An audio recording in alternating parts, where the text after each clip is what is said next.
My name's Scotty. I'm a lease hand here on Rig 9, and I'm going to talk you guys through the whole process of what it's like to work out on the drill rigs. On your first hitch, you'll go to stores, you'll get given your set of overalls, your boots and hard hat and appropriate equipment that you need for out on the rig.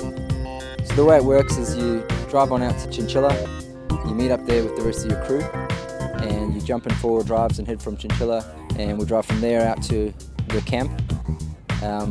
We get in camp, check in, sign in, drop off all our gear, get changed and go straight up to the rig and start your shift. You need to make sure that you're fit and healthy, ready for work when you're sharp, because you're going to get straight into it, and it is quite a labour intensive job. So at any one time there's 2 crews running on the rig doing 12 hours at a time, so the rig actually is operating 24 hours a day. So one crew will do 12 to 12, so we start at midday, knock off at midnight. The other crew is ready to take off at midnight and work until the next day, midday. When you start off, or your entry level position into the drilling game is called a lease hand or a roughneck. That's what I am, and they're pretty much the bottom of the ladder. Basic jobs for a lease hand are making sure the lease is tidy, making sure all the water's up on the rig floor for the boys, assisting the floorman, basically a roustabout, doing everything. Yeah, I'm the go-to man. If someone needs something done, I do it. So it doesn't relieve anyone off the floor. Everyone can keep drilling steadily and 24 hours a day. From a roughneck or a lease hand, you move your way up. The next position is a floorman. His main sort of duties are running the floor. So you got to make sure everything's all prepared. Make sure your tongs, slips, and everything are all ready. When it comes to drilling, tripping and everything like that, I obviously work the tongs in correspondence with the driller, throw slips, and then just make sure everything's all prepared and everything is going well up on the floor. After floorman, you want to become a motorman. My job entails looking after all the mechanical works, hydraulics, day-to-day running of the rigs, refueling, checking oil levels, vehicles inspections, things like that. Motorman becomes an assistant driller. My job's to supervise the crews and make sure everything's run properly and keep an eye on the tanks. And once you've been an AD for a while, you work your way up to become a driller. My job is to ensure that I drill the hole to specifications from the company man and our rig manager. That's the crew that's out on the floor. Those 5 guys are operating the drilling process and actually drilling the hole. Above the driller is what's called a tool pusher. He lives on the site. He manages both crews. I'm responsible for both crews. I'm the site safety manager. I live on the rig 24/7, so I'm here for myself for 2 weeks on, 2 weeks off. On call 24 hours a day as well. If we have a problem on the rig, I'm here to sort it out and get it fixed. Any kind of issues as well to look after crew. So mainly just here for you guys. So it took me a while to really understand exactly what we're doing out here, and knew it was called drilling, but it's not your cordless drilling a hole. This is a pretty big operation. As you can hear, it's a very noisy environment. What you can hear behind us is a drill rig. Weatherford is a service company, so we are hired and contracted by an operator. We are contracted to drill the hole. We're drilling for gas that's coming out of coal seams. So if we drill through these coal seams, and then we can draw the gas out of them. We're told where to go, where to drill. We get in position, rig up, drill the hole, pull out, case it. They make sure the gas is there, and then we'll come in and then drill to whatever depth they need us to, log it, and then we'll run casing so it's an actual well, and that well can produce for quite a long time. Oh, in a perfect world, it would be about 3 to 4 days to drill one hole and move on to the next.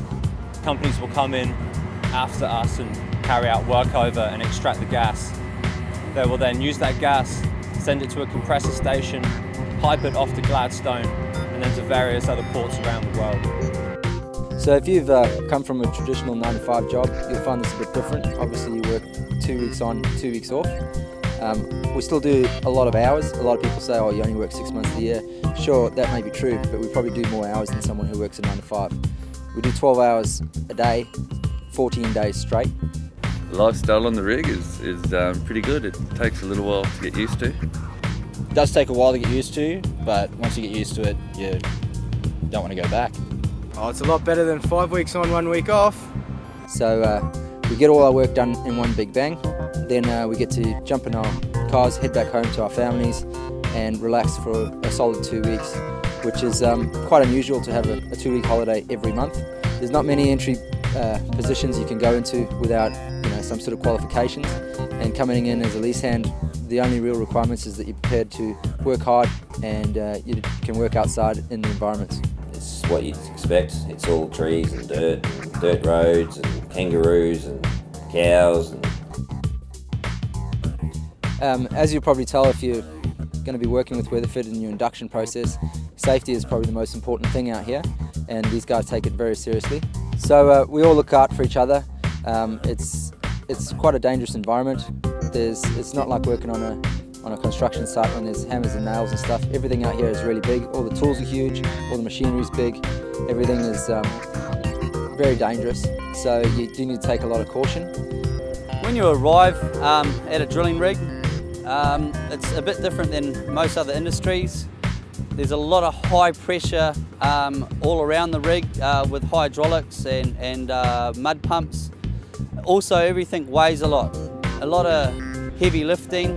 Safety is a definite priority on the rig. You have to work safe, you have to work sensible. There's obviously a lot of heavy, dangerous machinery that can hurt you or even cause death.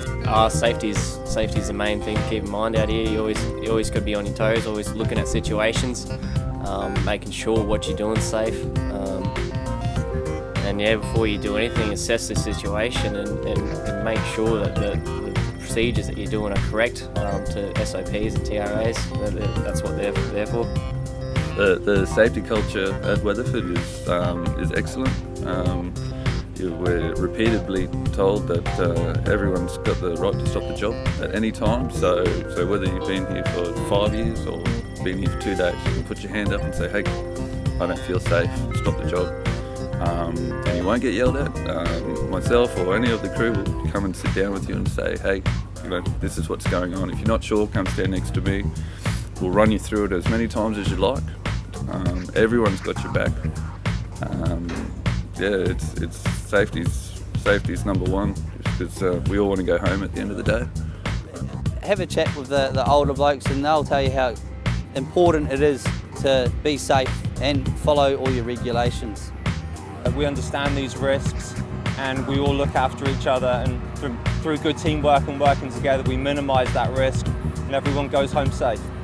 It's all about looking after yourself and looking after the guy next to you, and that's where that second family, so to speak, when you're out here, that's where you have that trust with that family that you work with out here, because you've got to trust the guy that's with you, the guy that's next to you, the guy that you're spending 12 hours a day with.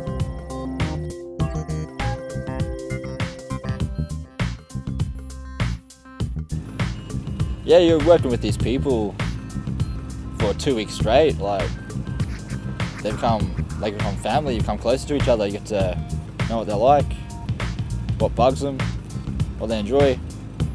It's just like a team. It's just like a soccer team or anything like that. You get pretty close to them, and yeah, the better you work with them, obviously, the more smooth things run. Everyone's got each other's back. We work as teams out here and get along very well. Don't be afraid to come out here.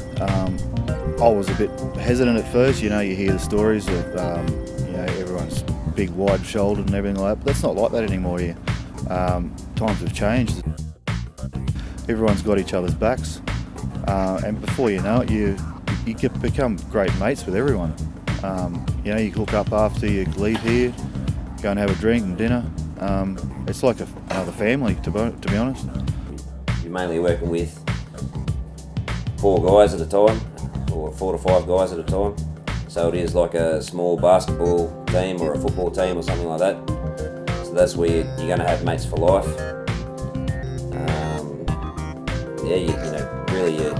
You go through blood, sweat and tears with them. This is the camp behind me.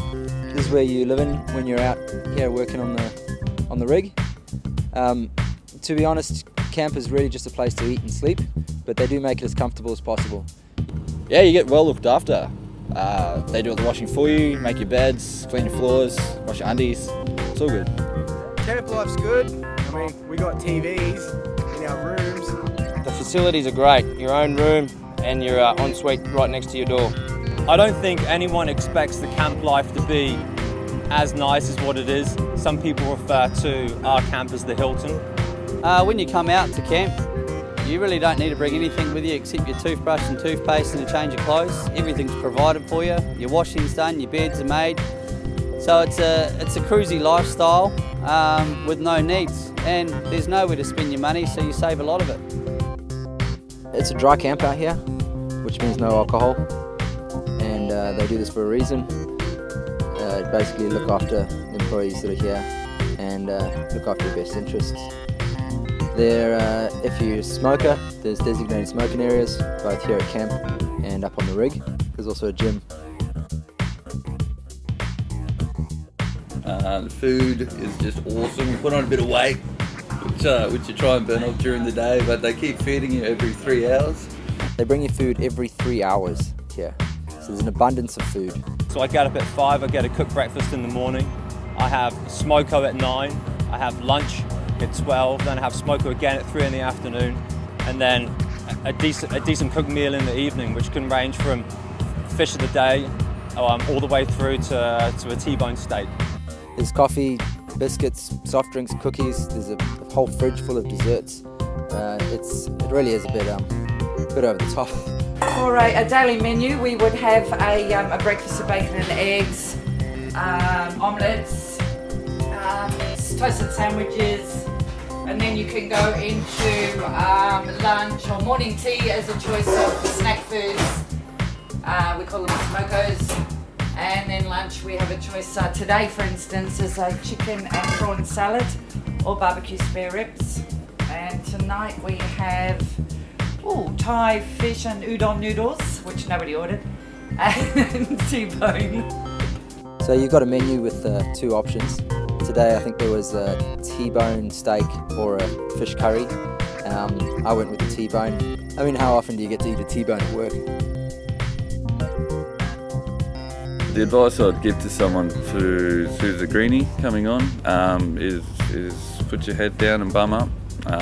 Ask questions, never be afraid to ask, and just work. There's a fella here that's not long started and he's jumped up the ranks extremely fast because he's put out.